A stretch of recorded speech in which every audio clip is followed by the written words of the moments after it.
So football has become a sport that is heavily stat focused. Goals, assists, clean sheets, points, everything, and I mean everything, is looked at with an ultra wide lens microscope nowadays. This rise in the importance of stats has, for better or for worse, coincided with the rise of social media. And you mix these two things together and it creates what we know today as modern meme culture. And just like with everything, meme culture in football has evolved too. We went from slander names being things like Pessi and Penaldo just a few years ago to now Victor Groceries and Beef Jerky. Like, bro, what? We went from just normal graphic memes to full on AI videos. Brand new bag for bro, but I didn't pay for it.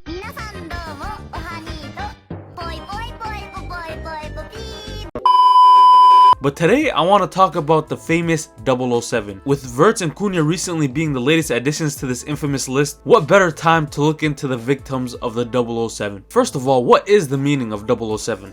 Well, it's easy. It comes from the James Bond movies, where James Bond himself is Agent 007 in the British Secret Service. But as we all know, football fans have the creativity level of prime Leonardo da Vinci, and they gave the 007 a whole new meaning. And the meaning is literally in the name, 007, 0 goals, 0 assists in 7 games. And as soon as a new signing comes to his new club, the imaginary clock starts ticking, and they got 7 games to register at least 1 goal or assist, or their whole legacy becomes this meme. And this meme has become big, especially in the Premier League. And I get why. With the amount of money these teams spend on players, it makes sense why every little thing they do is scrutinized. Just look at the amount of times a Prem team has bought a player for over 100 million. And this is just in the last few years. I mean, just recently, Liverpool broke the transfer record not once, but twice in the same goddamn window. Like, do you realize how insane that is? It's like they're printing money from trees or something. And this meme 007 actually came from one of these big blockbuster signings. Okay, let's reverse the clock back to 2021. After years and years of practically begging on their knees for Jadon Sancho to join them, finally joined Manchester United that summer. Like, if you think the way Madrid were twerking for Mbappe was bad, just look at how much and for how long United were chasing Sancho. And I mean, it was warranted. At the time, Sancho was one of the brightest young talents in the world.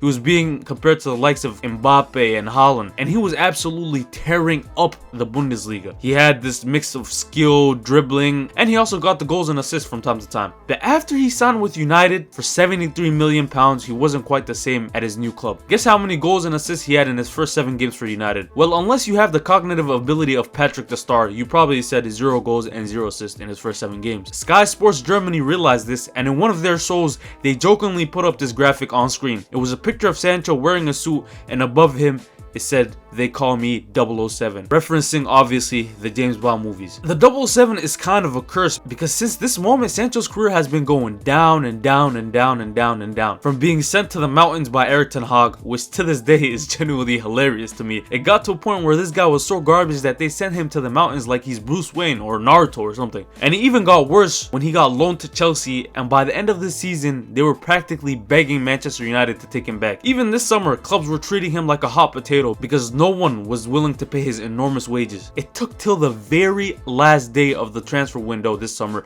for Aston Villa to take him on loan for the season. And that's just on loan, not even buy him. But hey, he backs Saweetie though, so I guess he's winning in life.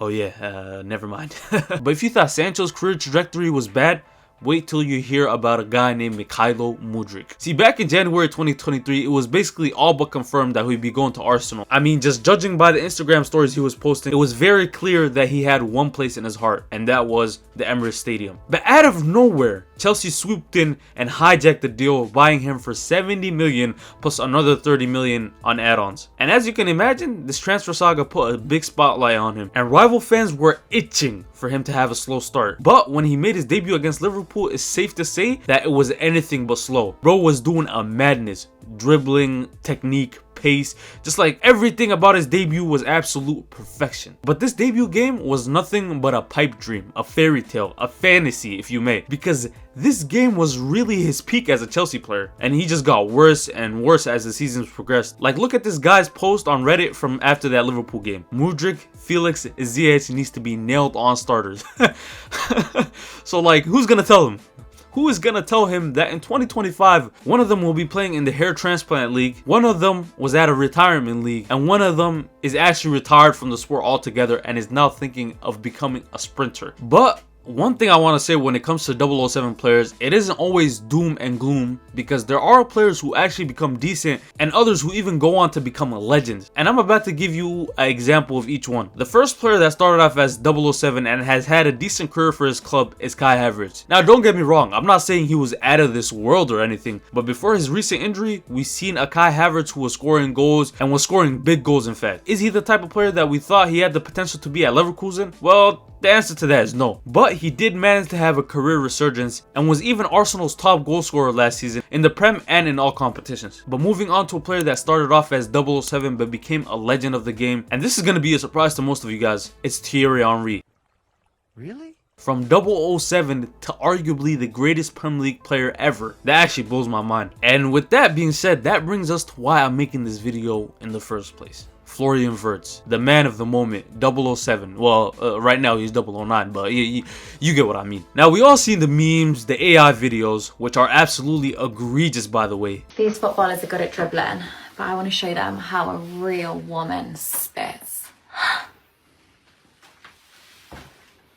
Bonnie Blue, bruh? Like, who even thinks of that? This is deadass the worst era in football to have a bad game. And the fact that AI is gonna keep getting better and better from this, oh my god, I don't even want to think about the future. But nah, I know the reason that he's getting all this hate is because he was the transfer record.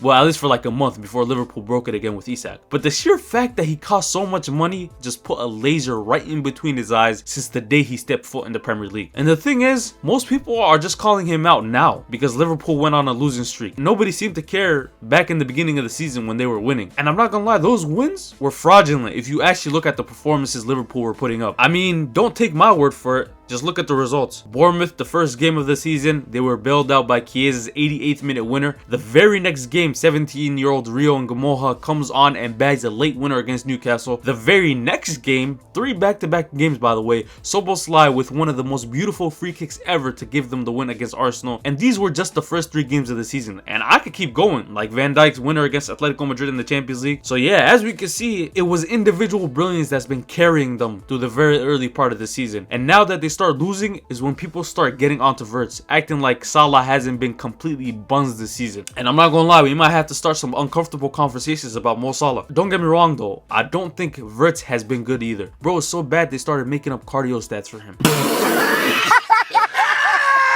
But still, I feel like this is the deal with any new player when it comes to the Prem. They need time, especially with a player like Wirtz who relies more on his technique and he isn't up to par with the physicality of the Premier League just yet. And if you watch some of the games, you'll see that he's actually been showing some glimpses. Like, you don't go from being one of the best players in the world to absolutely terrible overnight. I think people just gotta give him time and he'll come good. But for now, I'm not gonna lie, he's the face of 007. And with that being said, thanks for watching. Make sure to subscribe because best believe we are here to take over.